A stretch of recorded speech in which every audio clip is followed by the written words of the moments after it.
Yo, ViivviiX here, back in the controversy corner for another discussion on some nerd media drama. And today we are going to discuss my takes on the Game Awards and whether they really matter in my opinion or not.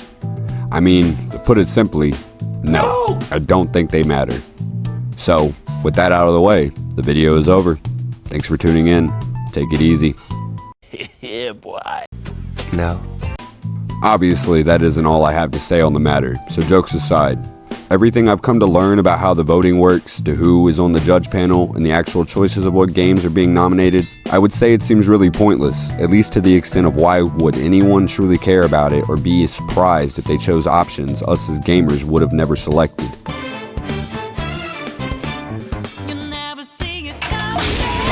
This is not right. This is not cool. This is fucking bullshit. The panel of judges are literally just all of these video game journalist companies that for a good while I thought everyone already knew their opinions aren't worth their weight in gold. They put out half-assed articles and opinions on games with their ad-littered websites. Fuck you! Typically wording things in ways it seems like they didn't even finish the game. Like that one that was mad at Black Myth Wukong for not having any lead female characters in the story, when that quite literally isn't the case, and from what I know, there are some well-written, bigger female roles in the story, they just don't appear in the early game. You don't want to be like this. This is disgusting. This is awful in every way. Or as that example also would lead you to believe, they are obviously biased in judging games on things that should not matter, letting political leanings define what is good or bad in a video game. You're a poopy head. When we spell it out, you're a poopy head. When that was never what made any games of the past good, and until a certain point, even if there were people who had problems with it, they weren't given platforms to spew their biased opinions and bullshit about it. Being able to separate fiction from reality, being able to realize that there isn't anything wrong with some games catering to specific demographics that aren't just LGBTQ. If someone wants to make a game with all gay people in it, the characters are all well written, and the game is fun, then who cares? If someone wants to make a game that is all just masculine, macho, sweaty, muscular men killing shit, then also, who cares? If the game is good, it's good. If the game is bad, it's bad. Not every game has to be made for everyone.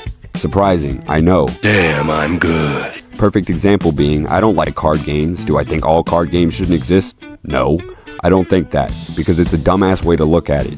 I am not one to try to offend or rage bait or whatever you want to call it, but I wholeheartedly believe if you are someone who looks at gaming from a lens of everything must appeal to everyone, or even that everyone should appeal to just what you want as an individual, you're 100% one of the biggest issues with gaming right now.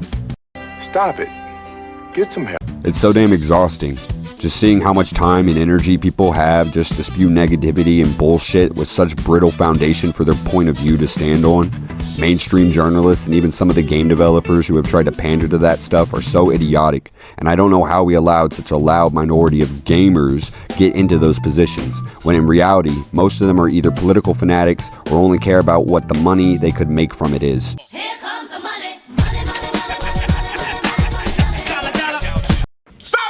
Which I'm completely sure is part of the reason you're seeing a bit of a shift this year towards people seeing how stupid it is and why so many games and releases are flopping or blowing up in the developers' faces.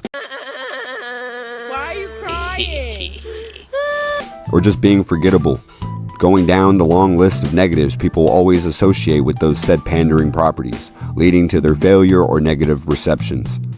I'll cut off this little side tangent about my opinion on just the general problems with modern gaming and save that for some other discussions, as I don't want to lose the plot here. But back to the fact that we know who the judges are for the awards and come to find out the voting system is calculated with a 90% weight from the judges and only 10% of the votes go to the actual gamers. Sounds skewed and like it's just meant to be rigged. In all honesty, these game awards just seem like they are the new Grammys or Oscars of the new mainstream form of media that is now blown up. We all know those are rigged, and maybe it isn't entirely the case for the Game Awards. Doesn't mean it won't get there eventually, as gaming and the awards show gets bigger every year. But at least from my perspective, it already seems to be moving in that direction. And it's just laughable that they have all these categories, but not just two other ones specifically for DLC of the year or Best Remake of the Year. 100% DLC and remakes should not be able to just win or be nominated for different categories, no matter how good they are. It just doesn't seem like it makes any sense. At least not Game of the Year. Maybe for sound design or non-genre based awards, but seriously, Game of the Year can be DLC or a remake of a 10 to 20 year old game? That doesn't make any sense. Well, you got me. By all accounts, it doesn't make sense. The only highlight of this entire Game Awards is the fact that Dragon Age got cheated out of any nominations, except for innovation and accessibility, which I feel that is also completely unearned. Know your fucking place, trash! I haven't heard or seen a single good thing that Dragon Age the Veilguard has done or innovated on. Accessibility maybe, because it is written like it's designed for little children, but besides that, why would a game that is literally getting anywhere from 75 to 90% of gamers saying it was an utter letdown and a complete shit show, or was the most mid game ever to mid, end up in the awards? Brother, what's that? What's that, brother?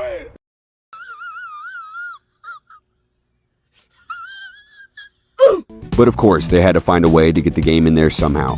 And somehow, there are people who are upset it didn't get nominated for the Game of the Year. Hell, even if it did, I wouldn't have been surprised when seeing the panel of judges. The reason they probably couldn't get it nominated for any other awards is because of how big of a controversy and riot it would probably cause amongst gamers. Somehow Star Wars Outlaws got nominated for an award, like what the fuck? What is going on? What? Of course, they have some of the good games being spotlighted, but us as gamers already know what games are good and which ones aren't.